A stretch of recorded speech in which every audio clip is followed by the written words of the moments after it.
Greetings, fellow Empyreans. I am Ashtarothi, and it is October 9th, YC 125, and I don't have a lot of time, but I do have some thoughts. This is the Eve Universe Show! Welcome, welcome, welcome. Welcome if you're new. Sit down. Thank you, Ganai, for 6 months of support. Yep, time flies when you're having fun. All right, before we begin and get too deep into this, I want to say on the surface that today's stream, this video itself, is not the how to run the Crimson Harvest sites. So I already made the video that it teaches you how to actually run the site. It should be linked down below, or a card, or in the stream, various places. Don't worry, it's great, and it's still totally accurate. The sites are mechanically identical. My bad, I'm confusing people. This is spoilers. That's not this year's Crimson Harvest. I was looking at other Crimson Harvest information, but yes. So this year's Crimson Harvest does go until the 6th of November. Sorry if that was confusing. All right, so I have thoughts. Okay, that's what this is going to be about. This stream is going to be about how this Crimson Harvest is different than the previous Crimson Harvest. Not how it's the same. That's already in the other video. How it's different, reward track and otherwise, including some pretty significant ways that has ramifications for how we may look at events going forward, and even the entire way that we evaluate skins, especially premium skins, going forward. It's not clickbait. Let's start out with the simple part, okay? We have a login event. This login event is different than the previous login events in a few ways. The biggest way that it is different, really, actually the most significant way it's different, is that it is 33 days long. In fact, it is so long, when it first came out, you could not get the last day. It was grayed out. They had to add an extra day to the login reward track because they accidentally, released it for the same number of days, but you couldn't get it. Would have had to go one more day, so they had to extend it. That's just the symptom, but the real cause here is that we have 33 login days. Right now, they said that there was going to be the 25. What happened? Well, if you look on the 25th is the big login reward that they said would be there: 250,000 skill points and 75,000 skill points. So what these basically are is a stretch goal, right? The reason why these exist, and I've had some mixed opinions about it. Some people, obviously, if you look at this as you have to log in order to get this, this is somehow feel like you're being compelled to log in when you may not necessarily want to, or it stresses you out that you can't log in because you might miss a day. The other way to look at this is the fact that I've had plenty of people respond very positively to this decision because they do log in every day. And you get to day 25 and you've unlocked all the rewards, and now you've got 8 more days where you don't get anything. So at least you're giving people things past the big reward. That's that argument for it. So like it or not, that's the way it is. The skins that we are getting is the Deathglow Remnant skins. I am not sure whether or not these were offered before. I'd have to check, and there's a reason why I'm going to say that. One of the big spoilers is that this event has changed fundamentally the rules of how skins are understood to be introduced into New Eden, okay? Up until this point, there's been some pretty hard, fast rules, and some of them have now been violated. And it looks like that's just going to be the norm from now on. Either way, these are a skin type that has been dropped, or being used in the event for a while now. I think that they've always been a login reward, so that's not necessarily a problem. This isn't complaining about free stuff, I promise you. And you got to understand that what I was talking about is people that are not necessarily complaining about the free stuff, but complaining about the sense that they're being manipulated, okay? They feel like this is DCP's way of manipulating them into logging in more, and that just doesn't sit right with them. It's all a matter of your perspective, right? It's all a matter of your framework. This isn't the stupidest part. Let's go to stupid part number 2. Stupid part number 2. Here is the agency. The agency is where you always find new things. And this little carousel here is where they show off the new things.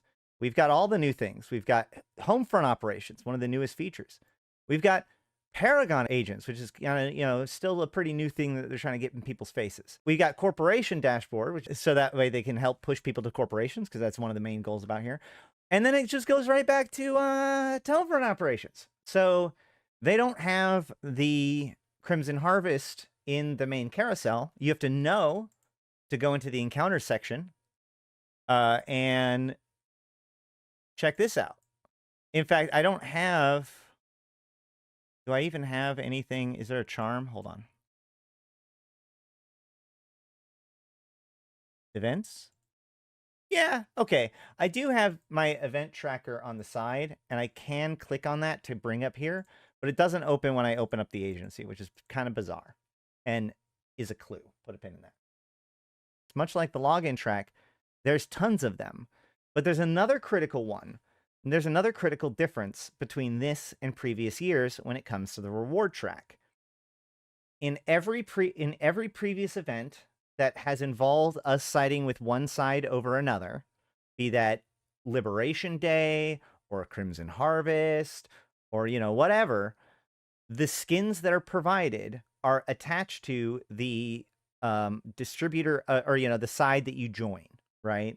You join Order of St. Tetramon, you get Tetramon skins. You join Crimson Raiders, you get Ironblood skins. What we have here is actually the reward track is now identical for both sides. And this is kind of interesting because historically they've said, there's been verbiage that says that the rewards are this comparable, or, I can't remember the exact verbiage that they use, but, basically saying like, they're effectively the same rewards either way. And then people find out what skins it was, and then they're like, what the heck? So this is probably the not so great solution to that problem, which is not make any difference whatsoever as to what side you join, as to what reward you get. So now you just get all these Deathglow Remnant skins, and there's tons of them. And the only thing that joining a faction really controls is where you get your points. You can run both sides, all of the event sites, and get the loot from them, but only the sides that go after the side that you don't side with. So if you side with Tetramon, you have to go after Crimson Harvest sites. If you side with the Blood Raiders, you have to go after Tetramon sites. Skins are the same. Only decision when it comes to what side you join is where your points come from. The sites themselves are exactly the same insofar as you have War Clone blanks as your primary reward, although they have added bounties to the Tetramon side, which is kind of interesting, although not as significant, I don't think. And then Overseer's effects and bounties for the Blood Raider side. Here's the thing. In addition to this, one of the things I was shocked by this is that I would have expected to be, more Ironblood skins, more Tetramon skins. Tetramon skins were relatively new. Oh yeah, you can't even get them right now, right? Isn't that what it was? We proved that it was St. Tetramon skins, right?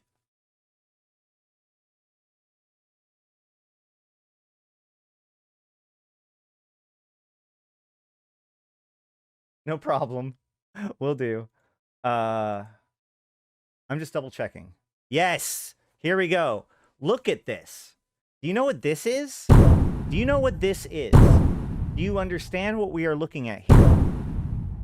This is a previous year's reward track skin. Reward tracks apply automatically when they are earned. This skin should not be for sale. In fact, if you go here and I show info on it, here they are all over the market, or well, the contracts, because they can't be on the market. So that's huge change number one. The Tetramon, and I presume the Ironblood skins from the previous year's event, and perhaps others, are dropping in this event, along with Artificer skins and Sorum skins. Sorum skins are, hold on. Let's go look up some Sorum skins. Somebody has been getting, some of these Sorum skins have been dropping. I don't know exactly which ones. Sorum skins were on sale in the early days. No, I don't know. They were available in the early days, but have become significantly harder to get, and now they're dropping in the sites. Liberation Day 2022 drop Liberation Day 2021 reward tracks. Is that true? Okay. That's not a huge change, by the way. We've always traditionally added skins from the previous reward tracks to the loot tables. How did I not notice that until today? I could have sworn I've checked that before. That's crazy. Okay, thank you for the clarification, Satonia.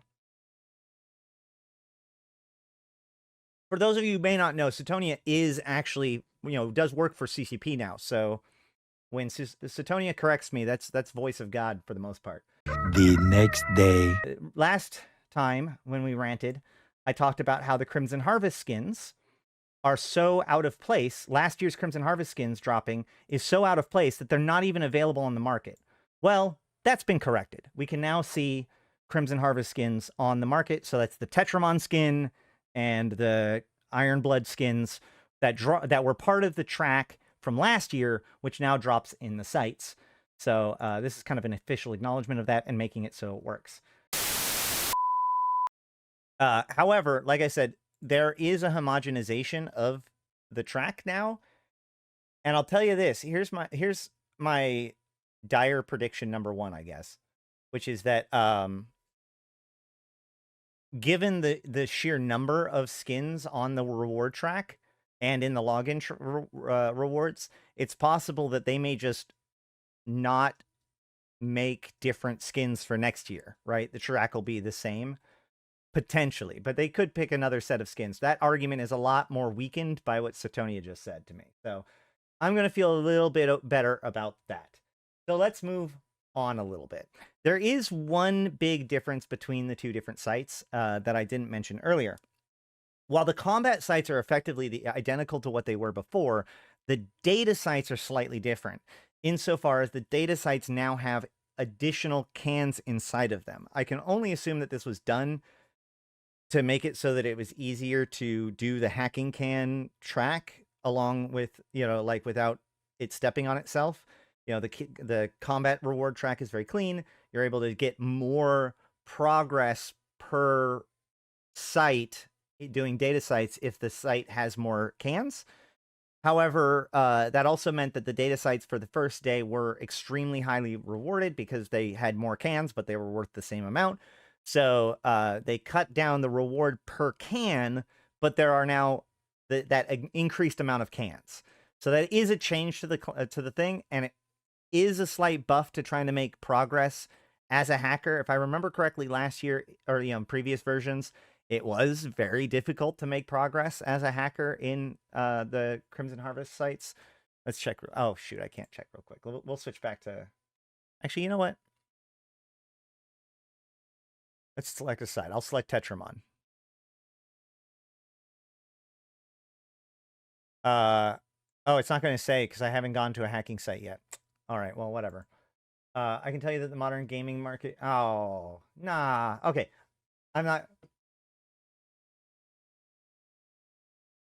Now, all that said, the event itself, I disagree with everybody saying this. The event itself is good. The Crimson Harvest event is the first event that they've ever come up with. It has been the first one to be renovated and given the new tech multiple times. It's been given a lot of love in the past. So even in its even with these minor adjustments or these changes, these are more meta changes. The event is still good and it's pretty decent loot. Now it's true that some people compare it to the winter event. The winter event has increased loot. So by contrast, the Crimson Harvest will seem a little bit more lackluster. However, the Crimson Harvest is a very good event, and the people that have been getting into it have been having a lot of fun with it. Additionally, I do want to point out that normally for these holidays in the previous years, we've had the skins involved with that holiday on sale on the Nest store. Heart Surge skins for Valentine's Day, and we have Malagran Marshlight for Blood Raider or for Crimson Harvest. So the problem is that this year there is no Malagran Marshlight on the store. Now they do have this blood-curdling good deal of 50% discount on Omega and MCT bundles for a limited amount of time. Let's just go look at that real quick. Store. So we've got 6-month and 6-month MCT, 3-month, 6-month MCT. So, and then 1-month Omega, 2-month MCT. What's weird about this is that, so historically, CCP has done this like, every 3 months, they come out with a 3-month Omega and MCT bundle. MCT is multiple character training. It allows you to train multiple characters in the same account. And so they've always done this bundle, like almost every 3 months, like clockwork, give out a 3-month deal with MCT and Omega. So, you know, I know a lot of people that kind of just rolled on that one in order to be able to have both. Now, couple things about that. First of all, this is not a multiple character training certificate. Okay, a lot of people get this confused. This does not allow you to sell the multiple character training on the market for ISK. This automatically applies to your account. This only can be used by you in order to train your own alts. Now, what's interesting about these is it's the same amount, like it's the same idea of 50% off, which would make it like effectively the same, right? As the 3-month Omega, 3-month MCT. But if you notice, all of the MCTs are actually double the amount of Omega. And hopefully, maybe Satonia can clarify, maybe. But the double MCT makes me wonder, because like, is this designed to be kind of uneven so that way your MCT lasts for another 3 months and you get Omega then? Or is this actually just force you to have all 3 accounts training at the same time? For like, is this 6 months of Omega with 6 months of both extra accounts or both extra characters training at the same time? Because that's what it reads for me. 6 for 30 days. But can you apply them at will? Hold on.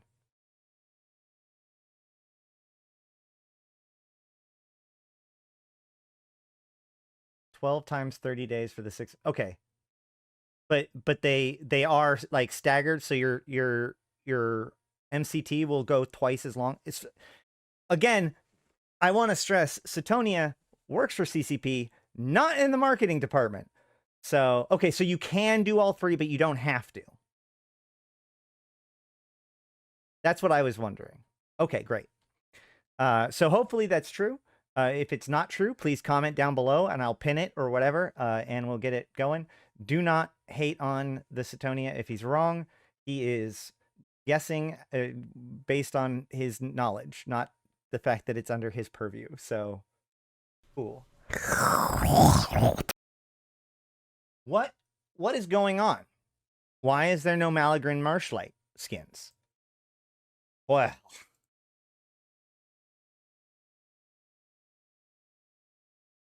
in addition to all the free goodies offered during the Crimson Harvest event, you can also expect to see some frighteningly good deals in the New Eden store and the Eve store. No, that's the wrong one. Where is it?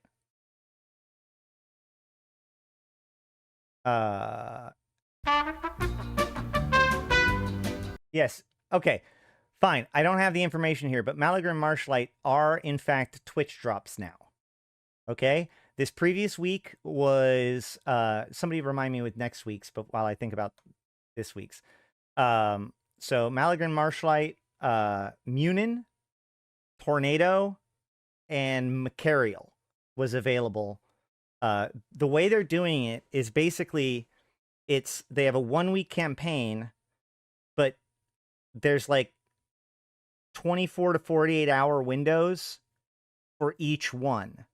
So you had to watch on that particular day or two to get the Munin skin. And then there also was this day 2 was the Tornado with like 500 Evermarks. It was some very minor amount. And then day 3 was the Macarial. And by day, I mean like number 3. Oh, the MER is out. Yay. So next week there's 3 others with that caps off in with a Balgorn. You have to watch. Oh, it's Retribution. Yeah, it's Retribution Prophecy Balgorn. Thank you. That's this week's coming up. You have to watch a stream. Any of the streamers that are drops, which most of them have the word drops in their thing, and you got to watch them for 2 hours in order to be able to redeem the reward. You tie it to your account. A few things. One, I know that there are some people that have multiple Twitch accounts that are getting multiple copies of these things, which exacerbates point 2. They are literally giving away skins that people spent money on. I will say that again. The Twitch drops now were skins that could only be gotten prior to this by paying Plex on the Nest store. And just to remind everybody, Plex only gets put into the game by somebody paying real-life money to CCP. Just to give some ideas. Yeah, so that tornado that I was talking about, that tornado skin was half a month's of Plex. That Balgorn is 390 Plex. I don't have some of the newer ones because things like the Munin was added in later and I couldn't find those exact Plex prices. But you can see here that not only did these cost Plex, but these weren't no 100-man Plex. These are premium, top dollar, purple diamond skins that are now being distributed in mass, in skin form, to people watching the Twitch streams. Here's the market for Malagran Marshlight. So on August, well, they don't sell very much, by the way. As you can see, the volume's very low. So whatever. But the day that it was released, it went from 1.1 billion to 39 million.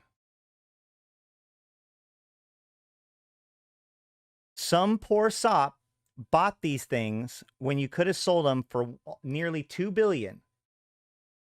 And as of today, this skin is worth less than 40.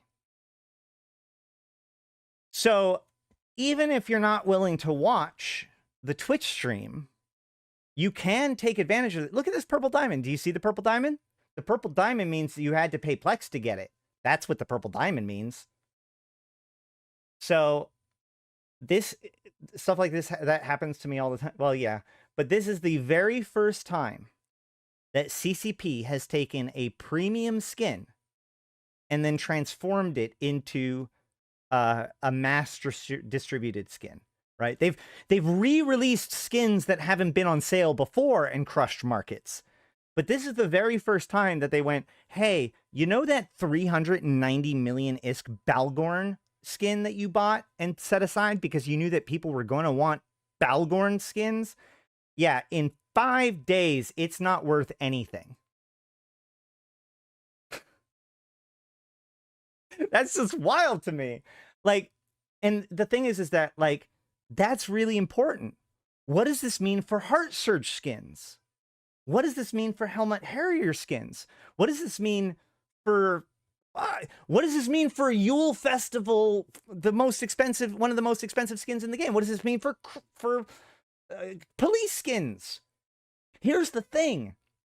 We could very well see it that as we are transitioning to this, if they are working on some sort of like new skinning system, it could very well be that like the skins that we once had, like their value is used up, which is why they're kind of deciding that like, okay, well, time to start giving these out more frequently because it's not going to just be about having the skin. It's going to be about having all these different pieces. This is about how, I'm not saying that, no, I get that. Yeah, this is exactly how investing risk works. I'm not suggesting that CCP should reimburse them the skins. That's how risk works. I'm saying that this has this is a huge shock to how we understand how skins are bought and sold and provided in the game. It also is worth noting that you should probably pay pretty freaking close attention to Twitch drops, because they are no longer just giving away purple Sinisa skins. Whew. All right. That's wild to me. Absolutely wild. So what does all this mean?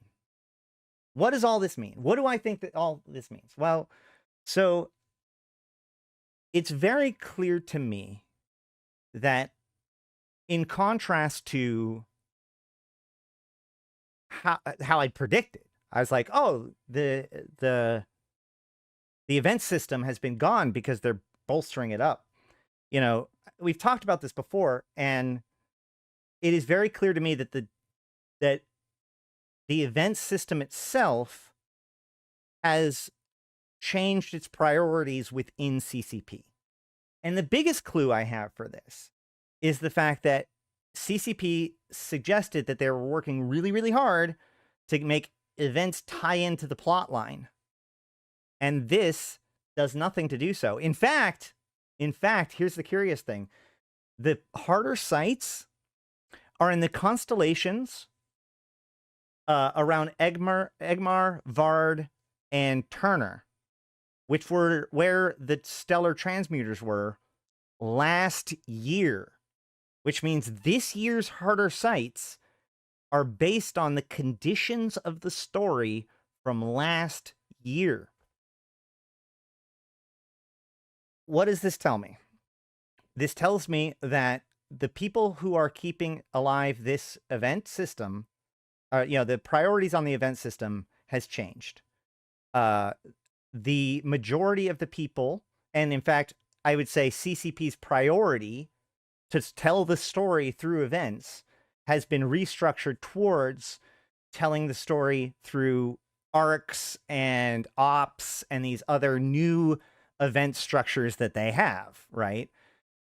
But, and so that's where a lot of their main people went, leaving behind basically a skeleton crew with fairly robust events already constructed. But here's the problem. Why not the first few events? Those events were already tied into pretty tightly what was going on in that moment. You know, the hunt event had all the stuff with Esri in it. The obviously the Valentine's Day event had the whole thing with Ore. So it's like they couldn't just flip the switch and do it again with those. But the Crimson Harvest was still distant enough from what's going on that if they just roll it again, it doesn't matter. They have very limited resources when it comes to actually modifying events nowadays. And it's mostly surrounded around the meta of it, like the mechanics of it. And you can see that, like, this is much more of a team based around structuring an event. You know what I mean? Like I hate to put it this way, but almost like a mobile game event, like an event. CCP has classically been kind of, a little bit wonky in how they do some things, including events, right? They've always been a little bit out of step. They have their own little quirks. And what we see is a lot of standardization of the events to be more like what you would expect in the industry, but at the same time, compromises as to like its impact in the game. And now it's officially formally just a like fun Halloween time of the year. This event's going to be available, and we can pretty much put aside the idea that the story arcs will be told through these events. They'll be told completely separately, probably not worked into the event. What does this mean for next year's events? I still don't know. Does this mean that given the extra time, they're going to be able to, change the events enough? I'm not sure. I know that, so the thing is that when it comes to dev resources, the most difficult resource is programmers and then art. But like whenever I talk to CCP, like over half the time when if we're talking about a problem, we basically have no development effort. We can't. Every programmer is like, their hours are sacred. Their hours are so precious. They're very expensive. They're very valuable, and they can idle for a long time if you don't give them what they need. So often programmers are working on the big thing. They get allocated first to whatever it is that's going to need the most effort. And so a lot of other things will get, it'll be very difficult to even get a single ticket answered, which is why we see these little tiny things that would be huge things to everybody else, to whatever it is the feature, but you can't even get one person to do it for like 5 minutes, or not 5 minutes, but like 4 or 5 hours, like API updates or whatever, right? So I would expect as little mechanical updates to these things as possible, and increase standardization as we see the events themselves kind of go into a holding pattern, as most of CCP's creative and production team are moving on towards ops, event, or narrative story arcs, etc., which I think is actually pretty good, because honestly, they painted themselves into a bit of a corner with the hunt last year. It's like, well, okay, well, you made this big thing about, now you've justified why there's all these pods out there. Now this year, why do we have all these pods? Are the Guristas just going to annually celebrate the day that Esri Hokusotsu escaped Jita 4-4? That doesn't make any sense. So, yeah, I think that as begrudging as I say it, like, I get it. And I hope that those events will like, the new stuff is going to be good. I strongly disagree with the idea of giving premium skins out on Twitch, just because of the fact that it is so exploitable that effectively there's no way of controlling it. Like, it's so much worse than just giving every account one, because you can attach multiple Twitch accounts to one Eve account and then just get like as many of them as you're willing to run in the browser. Like, it's, anyway.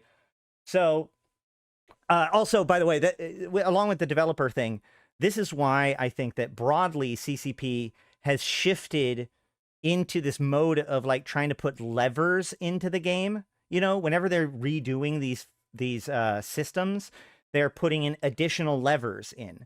Additional levers are, dials that they can tweak without further development efforts. Knowing that developers, that programmers are so valuable, that basically when you got them, you got to do it right. And so when you develop it, you want to develop it to be future-proofed as much as you can. Ha, levers or fulcrums, I like it. You got to make it future-proofed as much as you can by making it extensible and abstract as you can. Obviously it doesn't usually work, but whatever. But so that way, later on, if you need to make a change, it doesn't actually require a change to the code base. It just requires a change to the parameters, Yeah, that's what it is. So that is most of my thoughts when it comes to the Crimson Harvest. All right, so yeah, I have a Crimson Harvest 2021 video that should be linked down below. Or that goes over all of the mechanics of the Crimson Harvest, which are basically the exact same as today. And it's even edited, so it's not like a rambly 2 hours or anything like that. You're welcome. But also there's a link down below. If you haven't gotten the 1,000,000 free SP for your account, every account is eligible for it, no matter how old. If you haven't used it, use the link down below, and it'll send you to a referral link of one of the people that helped make this show and my in-game group possible, which we are here to maximize player engagement with EVE Online and raise the literacy of the EVE player base in EVE, because that's the thing to me. In my opinion, better players make a better EVE. With all that said, I do want to thank he does look like me. I do want to thank all of you for coming, watching the stream, hanging out. If you made it this far, 07 to you. You guys are the best. And I want to give my a special shout out to my top supporters: Abyssus, Aikawarazu Chan, Arkas Ilring, Belligerent Neckbeard, Black Rose Noble, Dajat Lemmont, Drake, Federation Frontline, Jay Kuhn, Lumi, Midnight Space Monkey, Milk, Not Just Fun, Seeds Aplenty, Serenity with No Eyes, Shodanar, Syliana Vel'ash, Tgen Tgen, Nephilim, Grendel, Yantey Lepouf, Zaul Nex, Zero, as well as my Immortal Tier supporters, 745 MPSI, Arydanika the Queen, Ebo Elite, May, Malak Starfire, Merc Utan, Nihilum, LM1, Sheesh, and Rid. And, you're not on here yet because of technicality, maybe. I'm going to correct this right now. EFG. Yeah, Ganai. I don't know why you're not on here yet, but you are now. And thank you to Ganai for all and everybody else that's here and part of my staff, both in-game and out. If you want to help out with anything, the war, production of the show, in-game efforts, invited, whatever, hit me up in Discord. Links have been linked. But until next time, I have been Ashtarothi, the voice of New Eden, and I'll see you in space.